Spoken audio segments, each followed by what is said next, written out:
आज का हमारा टॉपिक है दी पेनिनसुलर प्लेट्यू। पेनिनसुलर प्लेट्यू ये क्या होता है, हम लोगों ने पहले इंट्रोडक्शन वाले क्लास में पढ़ा भी था। कोई बात नहीं, यदि याद नहीं है तो हम लोग यहाँ पे दोबारा इसको पढ़ेंगे पूरी तरीके से।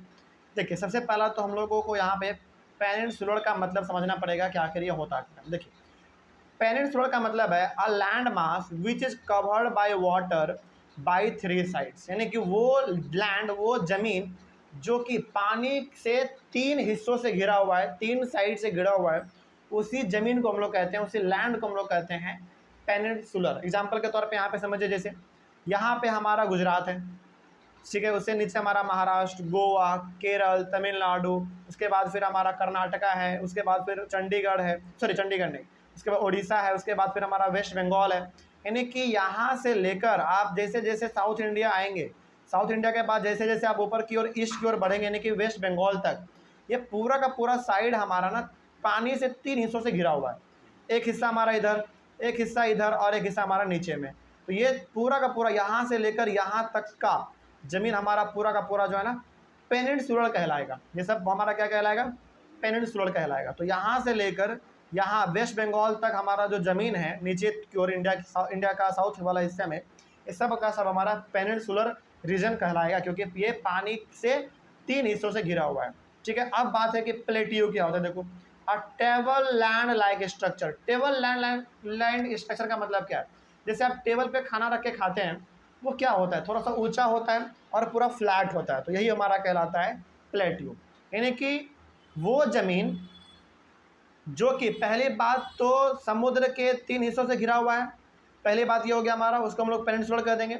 और दूसरा, वो थोड़ा सा क्या होगा, पहाड़ के जैसा उठा हुआ होगा, लेकिन ऊपर में फ्लैट सरफेस होगा, पूरा एकदम एक जैसा फ्लैट होगा। ठीक है, जैसे आपका टेबल होता है, तो इसी को हम लोग कहते हैं पूरा का पूरा एक टर्म में पेनिनसुलर प्लेट्यू। तो अब पेनिनसुलर प्लेट्यू में दो टर्म छुपा हुआ है, दो टर्म छुपा हुआ है। पेनिनसुलर मतलब वो जगह जो कि पानी से तीन हिस्सों से घिरा हुआ होगा, और दूसरा प्लेट्यू, तीन हिस्सों से घिरा हुआ तो होगा, लेकिन उसमें जो बड़े बड़े जैसे पहाड़ जैसे जो पाए जाएंगे स्ट्रक्चर, वो बेसिकली ऊपर में कैसे होंगे, फ्लैट होंगे, उसी को हम लोग कहते हैं प्लेट्यू। और यही हमारा पूरा एक बार कह देंगे इसको पेनिनसुलर प्लेट्यू। तो पेनिनसुलर प्लेट्यू का मतलब समझ में आ गया क्या होता है। आगे बढ़ते हैं फिर। The peninsular plateau is composed of the old crystalline igneous and metamorphic rock. और ये पूरा का पूरा पेनिनसुलर प्लेट्यू जो है, यानी कि यहाँ से लेकर यहाँ तक ये पूरा हिस्सा हमारा नीचे का जो है, ये क्रिस्टलाइन इग्नियस और मेटामॉर्फिक रॉक से मिलके बने हुए हैं। मतलब कि वो पत्थर जो कि पहले बेसिकली वोल्केनो बन के हमारे सामने आया, वो धीरे धीरे ठंडा गया, ठंडाने के बाद एक बहुत हार्ड पत्थर का रूप ले लिया। इसी को हम लोग कह देते हैं इग्नियस और मेटामॉर्फिक। हालांकि दोनों का थोड़ा सा मतलब अलग है, लेकिन बेसिकली आप वही कह सकते हैं। आगे, the black soil area of the peninsular plateau is known as Deccan trap.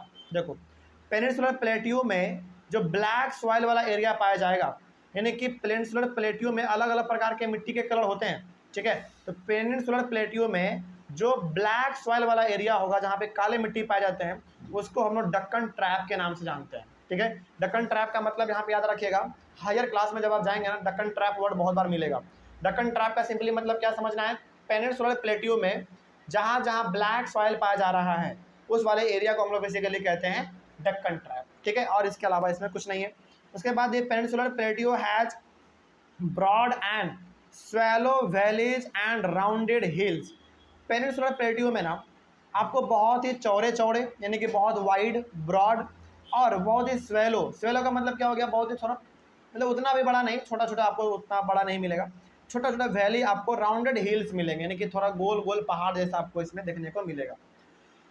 मतलब यहाँ पे हो गया कि पेनिनसुलर प्लेट्यू में जो आपको पहाड़ देखने को मिलेंगे, वो थोड़ा सा चौड़ा होगा, छोटा होगा और गोल होगा। इस तरीके का पहाड़ आपको इसमें देखने को मिलता है पेनिनसुलर प्लेट्यू में, यानी कि इस वाले रीजन में बेसिकली आपको देखने को मिल जाता है। उसके बाद फिर the peninsular plateau consist two broad division, the central highlands and the Deccan plateau. अब यहाँ पे हम लोगों ने पेनिनसुलर प्लेट्यू को दो अलग अलग ब्रॉड डिवीजन में डिवाइड कर दिया है। पहला हमारा डिवीजन है द सेंट्रल हाईलैंड्स, और दूसरा हमारा है द डक्कन प्लेट्यू। अब इन दोनों के बारे में थोड़ा सा डिटेल स्टडी कर लेते हैं हम लोग, आखिर ये होता क्या है। देखो, the central highlands lies to the north of the Narmada river and covers a major area of the Malwa plateau. अब इसका मतलब थोड़ा सा समझिए यहाँ पे है क्या। यहाँ पे कहा जा रहा है कि सेंट्रल हाईलैंड हमारा कहाँ पे पाया जाएगा, नर्मदा के नॉर्थ में, sorry north of the Narmada river and covers a major areas of the Malwa plateau. अब देखिए यहाँ पे ना बात है नर्मदा रिवर का। नर्मदा रिवर बेसिकली हमारा दिल्ली से होकर गुजरती है, ठीक है। बेसिकली आप कह सकते हैं कि यदि हमारा यहाँ पे दिल्ली है तो इधर से नीचे की ओर हमारा जो नर्मदा नदी आती है उससे ऊपर वाले हिस्से को बेसिकली हम लोग कहते हैं सेंट्रल हाईलैंड। सेंट्रल हाईलैंड यदि आपको उतना समझ में नहीं आएगा ना तो सिंपली आप समझिएगा कि इंडिया का जो सेंट्रल हिस्सा है एकदम बिल्कुल बीचों बीच वाला हिस्सा जो है वही हमारा कहलाता है सेंट्रल हाईलैंड, ठीक है। आगे बढ़ते हैं फिर। और यदि थोड़ा सा और ज़्यादा जानकारी रखना हो सेंट्रल हाईलैंड के बारे में तो आप बोल दीजिएगा कि वो सेंट्रल हाईलैंड हमारा नर्मदा रिवर के थोड़ा सा ऊपर वाले हिस्से में पाया जाता है, ठीक है, यानी कि नॉर्थ में। और इसमें हमारा मलबा प्लेट्यू भी कवर होता है, यानी कि सेंट्रल हाईलैंड में आपका मलबा प्लेट्यू भी आ जाता है। मतलब कि ये जो आपका बीच वाला हाईलैंड है हमारा एरिया है इसमें हमारा मलबा प्लेट्यू भी आ जाता है। और इसके ऊपर थोड़ा सा हमारा हालांकि इसके नीचे ही थोड़ा नर्मदा रिवर भी पाया जाता है। तो यहाँ पे आपको याद रखने का दो तरीका है। पहला बात, सेंट्रल हाईलैंड याद कैसे रखना है, इंडिया के बिल्कुल बीचों बीच वाले हिस्से में हमारा सेंट्रल हाईलैंड है। दूसरा याद इसको रखने का तरीका क्या हो सकता है, नर्मदा रिवर के ऊपर वाले हिस्से को हम लोग सेंट्रल हाईलैंड के नाम से जानते हैं। बेसिकली नर्मदा रिवर दिल्ली से होते हुए नीचे आती है, उसके ऊपर वाले हिस्से में ये वाला हमारा हिस्सा जो है ना पूरा का पूरा सेंट्रल हाईलैंड कहलाता है, ठीक है। आगे फिर the central highlands are wider in the west but narrower in the east. अब ये सेंट्रल हाईलैंड है हमारा वेस्ट में बहुत चौड़ा होता है, यानी कि वेस्ट वाले हिस्से में इधर की ओर हमारा ये सेंट्रल हाईलैंड बहुत ही वाइड होता है, चौड़ा होता है। लेकिन जैसे जैसे ये ईस्ट की ओर आता है वैसे वैसे ये नैरो होने लगता है, यानी कि बहुत पतला होने लगता है, ठीक है। ये सेंट्रल हाईलैंड का फीचर्स इसमें बताया गया है। उसके बाद the Vindhyan range is bounded by the central highlands on the south and the Aravallis on the north west. अब ये तो हमारा विंध्या रेंज है, ये सेंट्रल हाईलैंड से घिरा हुआ है कहाँ पे, साउथ में, यानी कि नीचे की ओर हमारा विंध्या रेंज पाया जाता है, वो हमारा सेंट्रल हाईलैंड से घिरा हुआ है। और अरावली हमारा घिरा हुआ है कहाँ पे, नॉर्थ वेस्ट में। नॉर्थ वेस्ट का मतलब क्या हो गया, आप पहले ऊपर जाइए और वो आप वेस्ट की ओर चल जाइए, यानी कि यहाँ पे लगभग आपको अरावली रेंज देखने को मिलता है जो कि सेंट्रल हाईलैंड से ही घिरा हुआ है, ठीक है। आगे फिर the river such as Chambal, the Sindh, the Betwa and the Ken flows from south west to north east thus indicating the slope. ये सब जो नदी यहाँ पे नाम दिया गया है चंबल, सिंध और बेटवा, ये सब का सब हमारा सेंट्रल हाईलैंड में बहता है, पहली बात। और कहाँ से कहाँ बहता है, साउथ वेस्ट से नॉर्थ ईस्ट की ओर बहता है। पहले तो आप साउथ वेस्ट पता करो हैगा, पहले आप साउथ में आ जाओ, ठीक है, हम साउथ में आ गए। अब इसके वेस्ट में आ जाओ, यानी कि इस वाले हिस्से से हमारा ये सब नदी बहता है और नॉर्थ ईस्ट की ओर जाता है, यानी कि यहाँ से ये लोग बहता है और बहते हुए नॉर्थ ईस्ट की ओर इधर ऐसे की ओर हमारा जाता है, यहाँ से निकलता है और इधर की ओर हमारा जाता है। तो ये बेसिकली एक तरीके से ना स्लोप बना हुआ है, ठीक है। स्लोप का मतलब हो गया कि यहाँ से ये बहेगा और इधर की ओर जाएगा। आगे फिर उसके बाद देर हाँ ये तो हो गया हमारा। In the east this plateau is locally, ऊपर वाला हो गया ना, हाँ। In the east this plateau is locally known as Bundelkhand and Baghelkhand. तो ये जो हमारा ईस्ट में सेंट्रल हाईलैंड जो हमारा ईस्ट में पाया जाता है इधर के हिस्से में, इसको यहाँ के लोग लोकली सेंट्रल हाईलैंड को किस नाम से जानते हैं, बुंदेलखंड और बघेलखंड के नाम से ये लोग जानते हैं सेंट्रल हाईलैंड को ईस्ट में। तो ये आगे फिर द छोटा Nagpur plateau marks the further eastward extension. और ईस्ट की ओर यानी कि इधर की ओर हमारा छोटा नागपुर प्लेट्यू भी पाया जाता है जो कि वो भी हमारा एक सेंट्रल हाईलैंड का हिस्सा है। तो छोटा नागपुर प्लेट्यू का नाम आपने बहुत सुना होगा, तो छोटा नागपुर प्लेट्यू भी हमारा सेंट्रल हाईलैंड में ही आता है, उसी के अंदर आता है और वो बेसिकली इस हिस्से में हमारा पाया जाता है, ठीक है। थोड़ा सा इसका हिस्सा आपको झारखंड में देखने को मिलेगा, थोड़ा सा इसका हिस्सा आपको उड़ीसा में देखने को मिलेगा, छोटा नागपुर प्लेट्यू का, कोई डाउट इसमें। चलिए आगे बढ़ते हैं फिर। तो ये हो गया हमारा सेंट्रल हाईलैंड के बारे में। सेंट्रल हाईलैंड का सिंपल सा मतलब समझिए, बिल्कुल का बिल्कुल हमारे सेंट्रल इंडिया के बारे में, ठीक है। यानी कि यहाँ से पूरा ये वाला हिस्सा जो हमारा वो पूरा का पूरा सेंट्रल हाईलैंड का है ये वाला। चलिए आगे बढ़ते हैं। फिर हमारा है दक्कन प्लेट्यू, इसके बारे में देख लीजिए क्या है Deccan plateau. The Deccan Plateau is a triangular landmass that lies to the south of the Narmada River।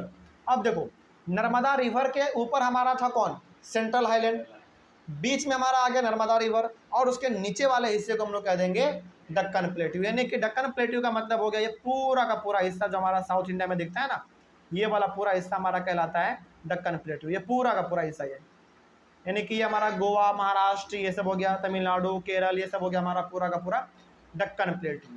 Narmada river basically यहाँ पे है, इसके ऊपर हमारा सेंट्रल हाईलैंड है और यहाँ पे नर्मदा है, तो इसके नीचे हमारा क्या होगा, दक्कन प्लेट्यू होगा।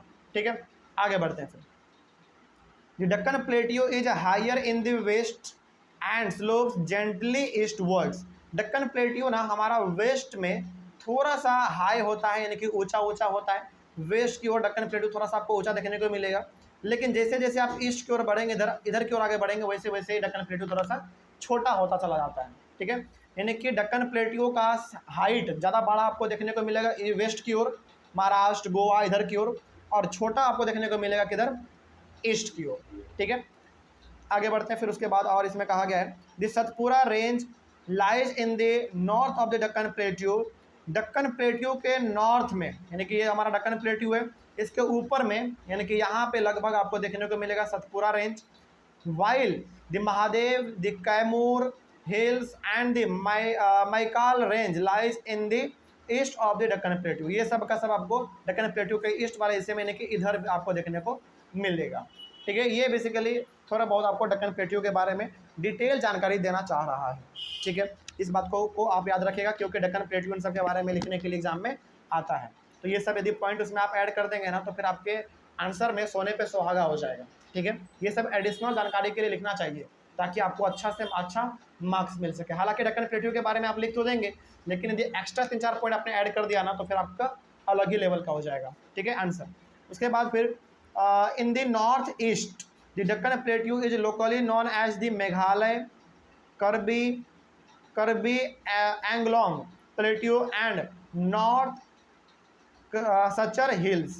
यानी कि नॉर्थ ईस्ट में, नॉर्थ हमारा ईस्ट किधर हो गया बात है, चलिए बता थोड़ा सा इसमें बात करते हैं हम लोग। जैसे हमारा पूरा इंडिया हो गया हमारा नॉर्थ, और ईस्ट की ओर किधर, इधर की ओर, यानी कि इधर की ओर आपको दक्कन प्लेट्यू अलग अलग नामों से लोग पुकारते हैं। क्या नाम है उनका, मेघालय है, उसके बाद करबी एंगलोंग प्लेट्यू है, और नॉर्थ सचर हिल्स है। तो इन नाम से इनको बेसिकली दक्कन प्लेट्यू को इधर की ओर पुकारा जाता है। ठीक है, नॉर्थ ईस्ट में।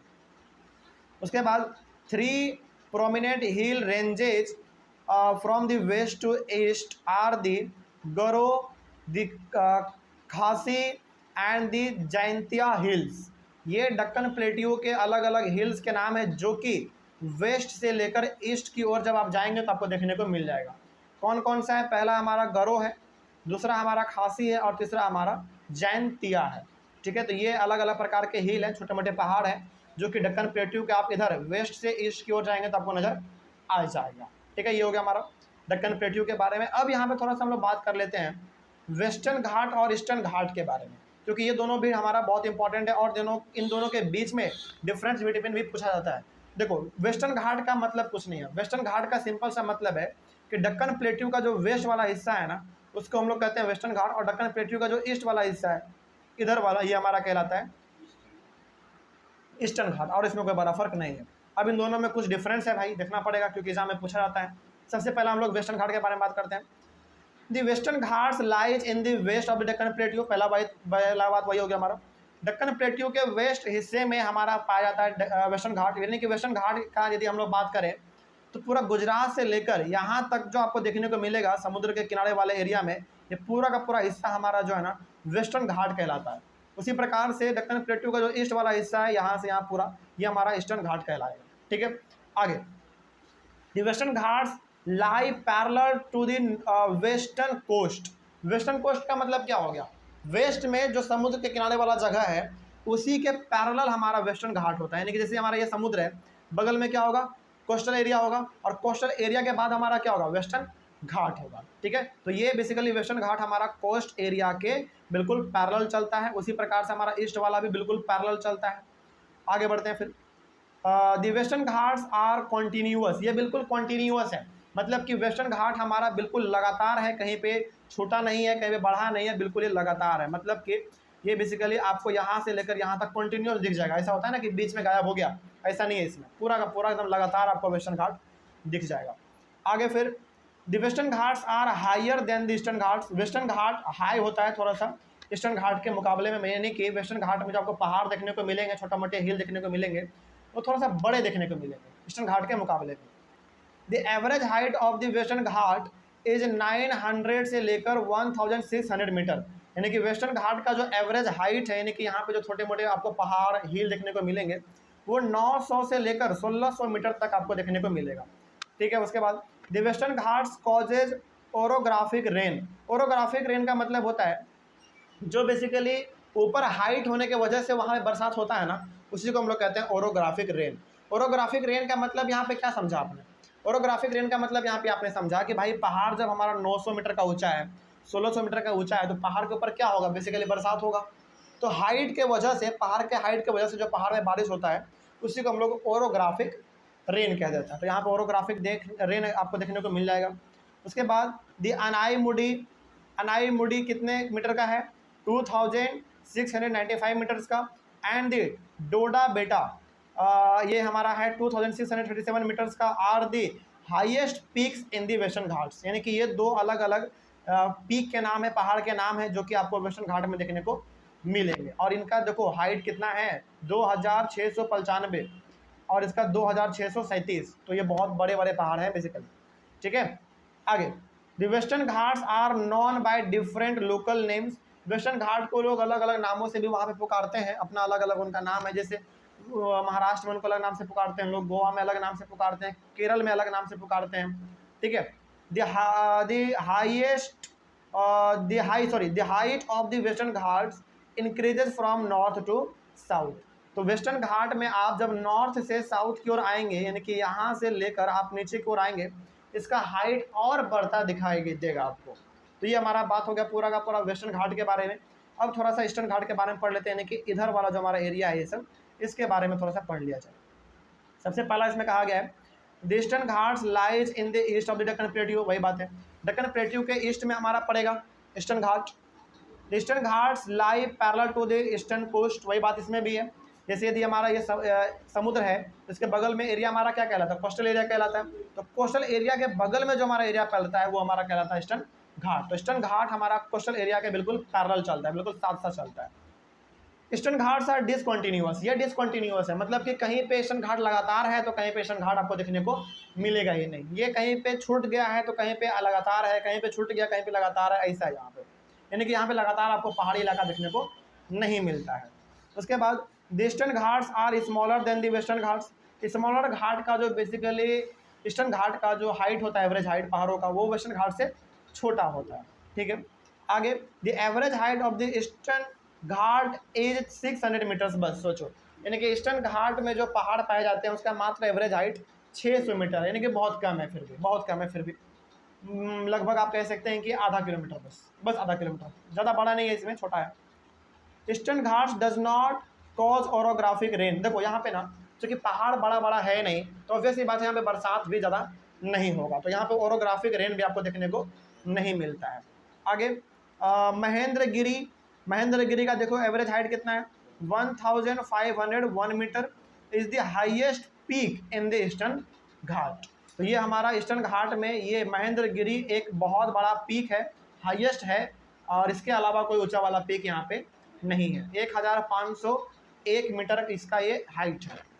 The eastern Ghats stretch from Mahanadi valley to the Nilgiris in the south. यानी कि ईस्टर्न घाट में महानदी से लेकर, यहाँ पे हमारा महानदी पाया जाता है ऊपर में नॉर्थ में थोड़ा सा, वहाँ से लेकर निग्रिस यानी कि साउथ में हमारा निग्रिस पड़ता है, इधर से इधर की ओर हमारा ईस्टर्न घाट पूरी तरीके से स्ट्रेच है, यानी कि फैला हुआ है। बेसिकली यहाँ से लेकर आपका ईस्टर्न घाट यहाँ तक फैला हुआ है। कोई डाउट इसमें? ये हमारा यहाँ पे वेस्टर्न घाट और ईस्टर्न घाट भी कंप्लीट हुआ, और इसी के साथ हमारा जो टॉपिक था Deccan plateau, sorry the peninsular plateau, ये हमारा कम्प्लीटली खत्म होता है। अगले वाले क्लास में हमारा टॉपिक होगा द इंडियन डेजर्ट। ठीक है, उसके बाद फिर हम लोग पढ़ लेंगे अपना लास्ट में द आइलैंड्स के बारे में, उसके बाद फिर हमारा ये चैप्टर खत्म हो जाएगा। ठीक है, तो अगले वाले क्लास में हम लोग शुरू करेंगे द इंडियन डेजर्ट को, उसके बाद फिर हम लोग अगले इस चैप्टर को फिर खत्म कर देंगे। ठीक है, कोई डाउट है तो समझने में? ऑनलाइन वाले बच्चे आप लोगों को कहीं पे डाउट हुआ होगा तो आप लोग एक बार कमेंट कीजिएगा। हम लोग मिलेंगे अपने अगले वाले क्लास में। अगले वाले क्लास में टॉपिक हमारा होगा द इंडियन डेजर्ट। तो पहले thank you very much and have a nice day.